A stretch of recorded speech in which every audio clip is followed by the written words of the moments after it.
Sino ang hindi manginginig kung ang mga patay ay biglang bumangon mula sa kanilang libingan?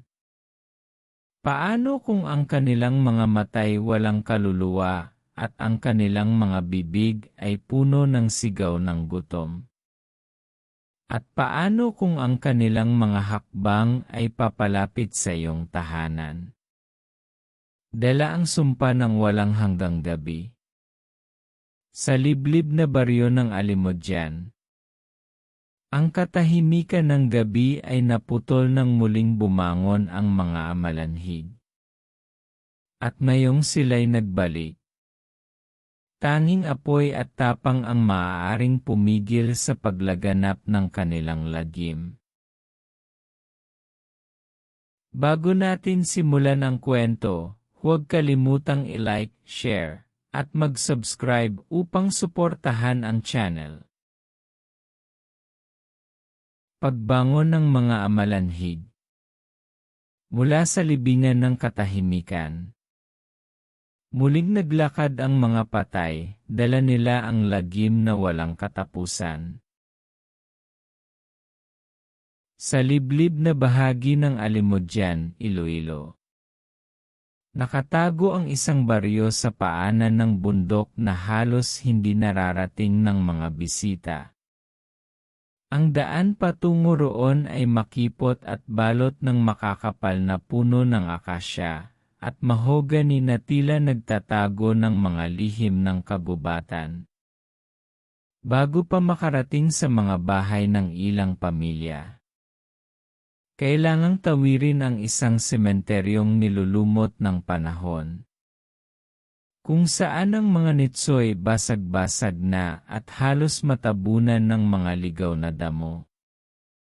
Sa lugar na yon, paulit-ulit na isinasalaysay ng matatanda ang isang babala. Kung marinig mo ang mga yabag na matitigas, parang tuhod na sumasayad sa lupa, huwag ka nang lilingon, sapagkat amalanhig ang sumusunod sa iyo. Sa mga nagdaang linggo, may mga kakaibang pagkawala na naganap sa baryo. May mga hayop na natagpo ang walang dugo, nakahandusay sa gilid ng kagubatan. Isang magsasaka ang nagsumpang nakarinig ng tinig ng kanyang kapatid na matagal nang patay. Umaawit sa may libingan sa 10 oras ng gabi. Ang ganitong mga balita ay nagpakaba sa buong pamayanan. At kahit ang mga pinakamatatapang ay nagsimulang magbitbit ng itak at sulo tuwing lumalabas ng bahay. Ang kapitan ng baryo ay nagtipon ng mga kalalakihan. Pinayuhan silang maghanda at magronda. Sa lugar na yon di nakakaiba kung may mga nilalang na di maipapaliwanag. Ang mga matanda na may nag-alok ng mga lumang kaalaman. Paano tatakasan ang mga lamang lupa o ang mga aswang? May mga nagsabi pa na sunugin ang mga labi upang hindi na ito mabuhay pang muli.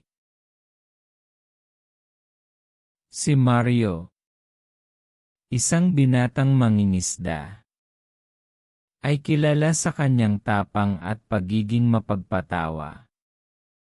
Lumaki siyang sanay sa katahimikan ng baryo. At madalas niyang pang-aasar sa kanyang lola Sabel kapag nagkukwento ito tungkol sa mga halimaw na bumabangon mula sa libingan. Para sa kanya, alamat lang ang lahat. Mga kwentong ginawa para takutin ang mga bata. Kaya't kahit ramdam niya ang kaba ng kanyang mga kapitbahay, nanatili siyang nagbibiro. Sinasabing kung totoo ang mga yan, bakit hindi pa ako sinusundo? Ngunit isang gabi, matapos ang mahabang oras ng pangingisda sa sapa ng tarog, Napilitan siyang umuwi ng hating gabi. Ang buwan ay natatakpan ng ulap. At ang dilim ay tila mas mabigat kaysa sa karaniwan. Ang mga kuliglig ay nagsabay-sabay sa kanilang huni. Ngunit sa halip na magbigay ginhawa, ang tunog ay lalong nagdagdag ng kaba sa paligid.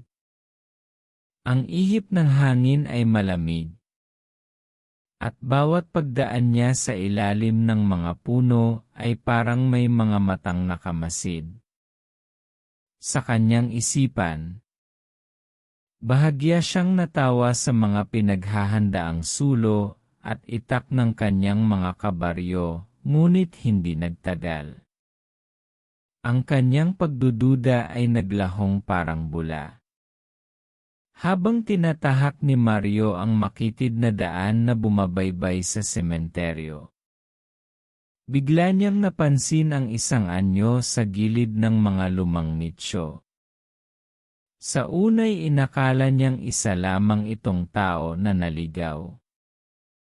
Ngunit nang lumapit ang liwanag ng buwan, unti-unting lumantad ang nakapangingilabot na itsura.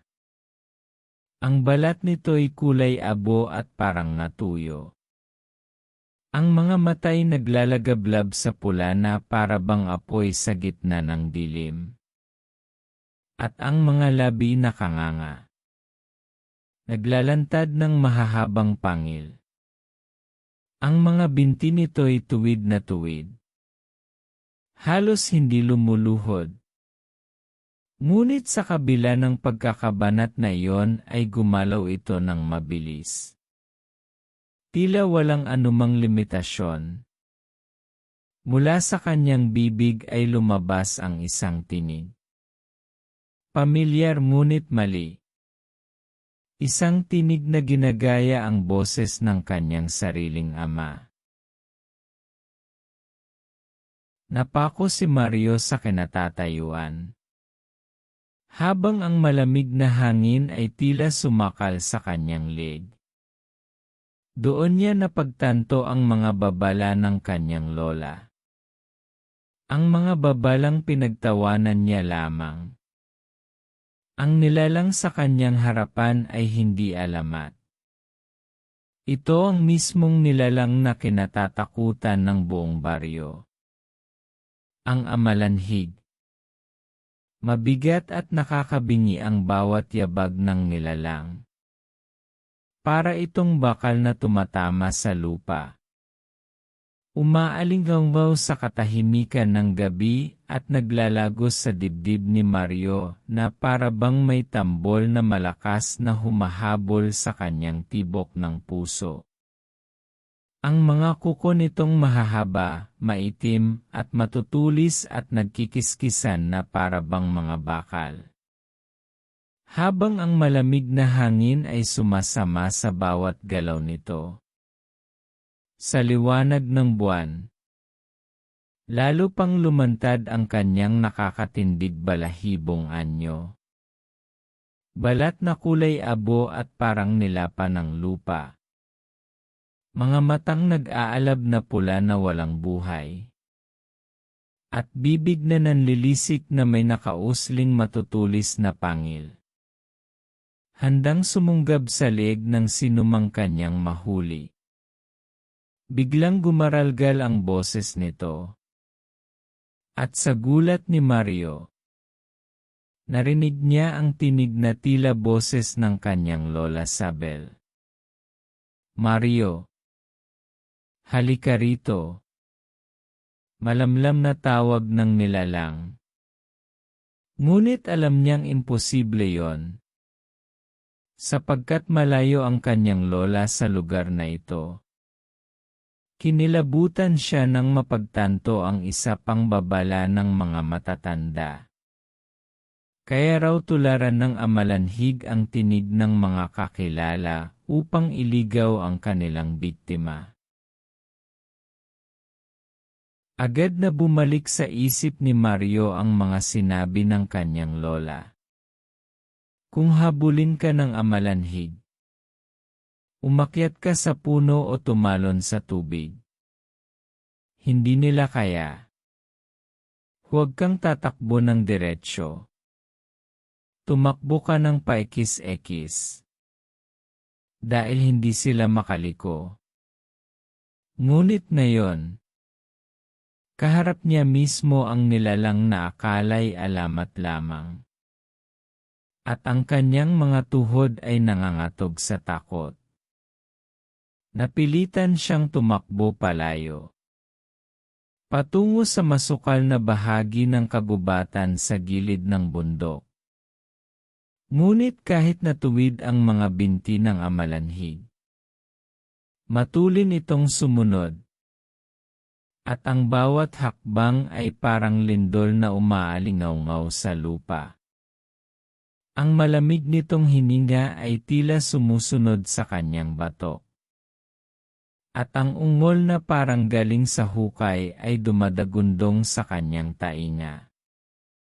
Bawat paglingon niya ay nakikita niyang mas lalo itong lumalapit. Ang mga kamay nitong nakalahad na parang handang sakmalin siya at tusukin ng mga kuko. O kaya na may piliting dakmain siya upang dalhin sa libingan. Habang tumatakbo, biglang pumasok sa isip ni Mario ang isa pang nakakatakot na sabi-sabi na ang ilan sa mga biktima ng amalanhig ay hindi lang kinakagat sa leeg upang inumin ang dugo, kundi tinuturo ang mamatay sa kakaibang paraan. Tinutuluyan sa pagtawa. Sa halip na kagatin, ang iba raw ay tinutuksot kinikiliti hanggang mawalan ng hininga. At sa bawat ungol na naririnig niya, para bang may halong hagikik. Isang nakakasulasok na tunog na nagpapabilis sa kanyang tibok ng puso. Sa di kalayuan, napansin ni Mario ang isang higanteng puno ng talisay. Nakatindig sa gilid ng madilim na daan na tila bantay ng kagubatan. Ang mga ugat nito'y nakausli at nakabaon sa lupa na wari mga kalansay na pilit lumalabas mula sa ilalim. At ang lawak ng mga sangay animoy payong na tumatakip sa buwan. Mabilis siyang tumakbo patungo rito. Halos madapa sa pagmamadali. At walang pag-aalinlangan ay umakyat. Halos magasgas ang kanyang mga palad sa magaspang na balat ng punong kahoy. Ngunit hindi niya iyon inalintana. Sa sandaling marating niya ang matibay na sanga, hinal na hinal siyang napayakap. Habol ang hininga. Habang pinipilit pigilan ang panginginig ng kanyang katawan. Sa ibaba, nakatayo ang amalanhig na humahabol sa kanya. Nakatingala. At naggangalit ang matatalas nitong pangil. Ang mga mata nito'y naglalagablab na pula. At ang ungol ay parang halimaw na galing sa hukay. Nanginginig ang lupa nang kumayod ang mga kuko nito sa ugat ng talisay. Pilit umaabot sa kanya ngunit bigo. Hindi nagtagal. Dalawang nilalang pa ang sumulpot mula sa dilim. Ang kanilang balat ay naglalagas na parabang tinutunaw ng oras. At sa bawat paglakad nila ay lumalabas ang amoy ng nabubulok na laman. Ang kanilang mga mata ay naglalagablab din. Sabik na sabik sa laman. At sabay-sabay silang bumundol sa puno. Yumanig ang talisay. Umuugong ang mga sanga at ang mga ungol ay naghalo-halo. Kumakalat sa buong kagubatan na tila pagsalubong sa isa pang alon ng kamatayan. Habang mahigpit na nakakapit si Mario sa sanga, napalingon siya sa direksyon ng sementeryo ng baryo. Doon, sa pagitan ng mga nitso at krus, unti-unti niyang nasilayan ang mas nakakatindig balahibong tanawin. Mga anino na isa-isang bumabangon mula sa kanilang mga hukay. Ang lupa'y gumagalaw. Ang mga krus ay natitinad. At isa-isang nagsisilitaw ang mga bangkay na muli na namang binuhay ng sumpa. Hindi lang pala isa. Hindi lang tatlo. Kundi marami pa. Maraming amalanhig ang muling nabuhay. At ngayon ay unti-unting sinasalakay ang dilim ng alimodyan. Habang nakasampa si Mario sa matibay na sanga ng punong talisay, ramdam niya ang bawat pagyanig sa ilalim. Ang mga amalanhig ay patuloy na bumubundol sa puno. Ang mga kamay nilang mahahaba't matitigas ay pilit umaabot sa kanya. Ang kanilang mga pangil ay kumikislap sa ilalim ng mahinang liwanag ng buwan. At ang kanilang mga ungol ay bumabalot sa buong kagubatan na tila mga tambol ng kamatayan. Sa kanyang pagkakatitig, biglang may kakaibang liwanag na gumuhit sa dilim. Sa unang tingin, inakala niyang guni-guni lang dulot ng kanyang takot. Ngunit habang pinapahid niya ang pawis sa kanyang noo, nakita niyang hindi siya nagkakamali. Mga ilaw ng sulo. 1, 2, 3 at lalo pang dumadami. Mula sa makapal na kakahuyan, sumulpot ang ilang kalalakihan at kababaihan ng baryo. May dala silang mga sulo, gulok at mga pamalo. Ang iba'y may hawak na bote ng langis. At ang pinakamatanda sa kanila, isang albularyong kilala bilang Kaapong, ay may dalang buntot ng pagi at isang maliit na sisidlan na tila may lamang abo o asin. Mario! Sigaw ng isa. Sabay taas ng sulo. Huwag kang gagalaw. Huwag kang bababa. Nanlaki ang mga mata ni Mario. Parang nagbalik ang lakas ng kanyang tuhod nang makita ang mga kakilala niya. Ngunit hindi pa rin nawala ang kaba sa dibdib niya. Lalo na't sa paligid ay dumadami pa ang mga amalanhig. Mula sa sementeryo, ang mga nilalang ay tuluyan ng nakalabas sa kanilang mga hukay. Isa-isa silang naglalakad. Mahigpit na nakatitig. At ang bawat yabag nila ay parang martilyong bumabagsak sa lupa. Marami sila. Bulong ni Kaapong. Habang sinisindihan ang isa pang bote ng langis. Kung hindi natin susunugin ang mga katawan nila ngayong gabi, babalik sila ng babalik. Hindi tayo titigilan. Isa sa mga amalanhig ang biglang gumamit ng kanilang kakilakilabot na kakayahan. Mula sa mga bunganga nila'y lumabas ang mga tinig. Mga boses ng kamag-anak, kaibigan, at minamahal ng mga tao sa ibaba. Isa ay boses ng isang batang umiiyak.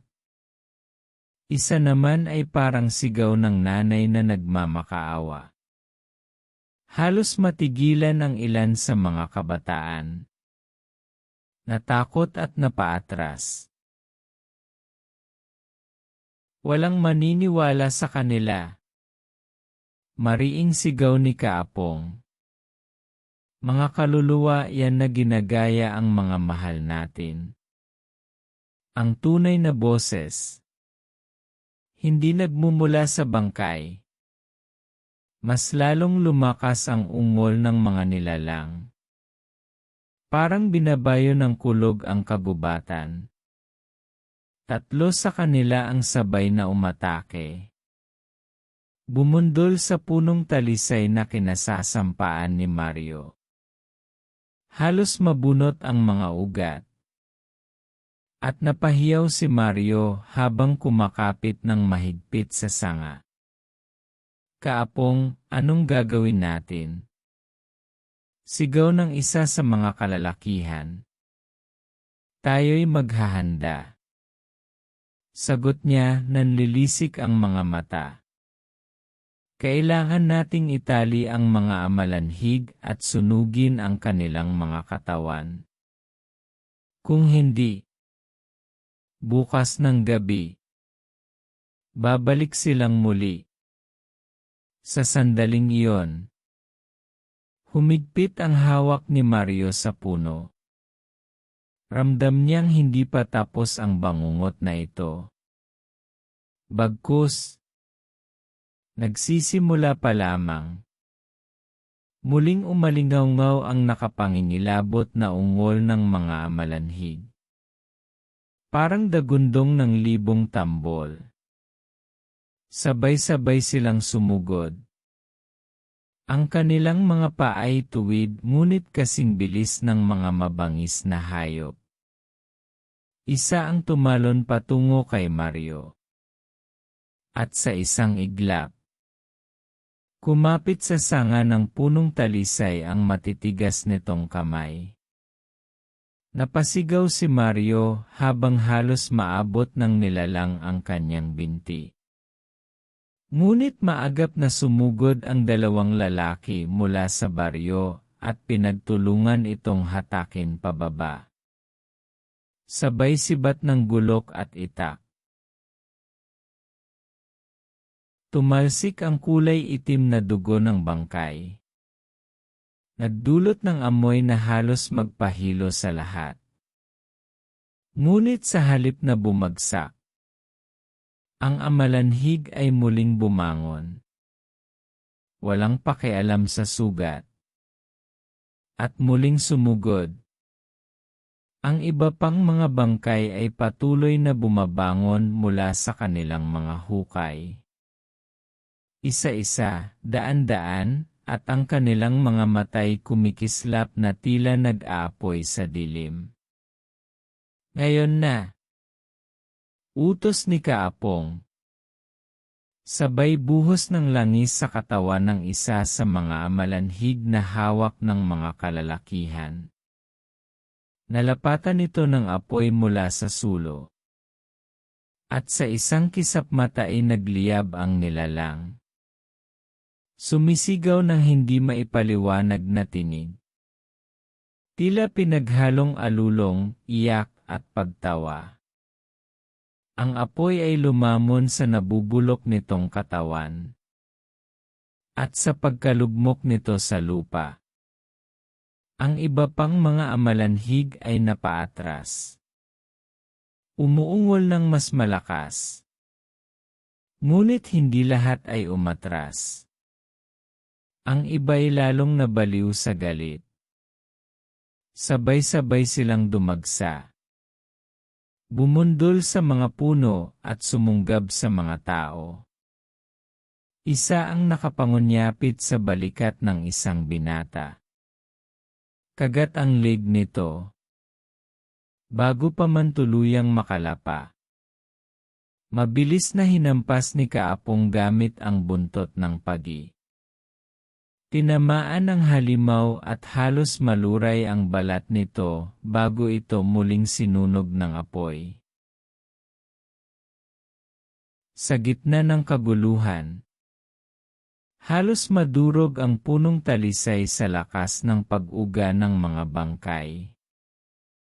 Ngunit isa-isa, naitali ng mga kalalakihan ang mga amalanhig gamit ang lubid na pinahiran ng asin. sabay buhos ng langis at apoy. Ang kagubatan ay napuno ng apoy at alingawngaw ng kanilang mga nakapangingilabot na tinig. Ang halimuyak ng nasusunog na laman ay kumalat. Nakakapangilabot. Ngunit kasabay nito ay may pakiramdam ng kaligtasan. Sa huling sandali, ang natitira pang dalawa sa pinakamalakas na amalanhig ang sabay na sumugod. Ang kanilang mga matay pulang-pula. At ang mga tinig nila'y ginagaya ang mismong boses ng mga mahal sa buhay ni Mario. Maaari mo pa kaming iligtas. Bulong ng isa habang umaabot ang kamay. Ngunit sa halip na lumapit, tumindig si Mario. Kinuha ang sulo mula sa isang kapitbahay. At buong lakas na isinaksak ito sa kanilang mga katawan. Sa isang sigaw na naghalo ng galit, takot, at tapang. Tinapos niya ang bangungot. Isa-isang bumagsak ang mga nilalang sa apoy. At sa kanilang pagkawasak, tila unti-unting bumalik ang katahimikan ng gabi. Ang mga tao'y hingal, pawis at may mga sugat. Ngunit nakatayo pa rin. Sa gitna ng abo at usok, tumitig si Kaapong sa lahat, malamig ang tinig. Ngayong gabi natalo natin sila. Pero tandaan nyo, hindi natutulog ang mga patay. At si Mario, hawak pa rin ang nagliliyab na sulo. Ay bumulong sa sarili, nanginginig ang mga labi. Kung babalik sila, kami man ay handang muling lumaban at muling magliliyab ang apoy. Kung nagustuhan niyo ang kwento, huwag kalimutang i-like, share, at mag-subscribe sa akin channel. Malaking bagay ang inyong suporta. Gusto ko ring marinig ang inyong opinyon. Mangyaring mag-iwan ng komento sa ibaba.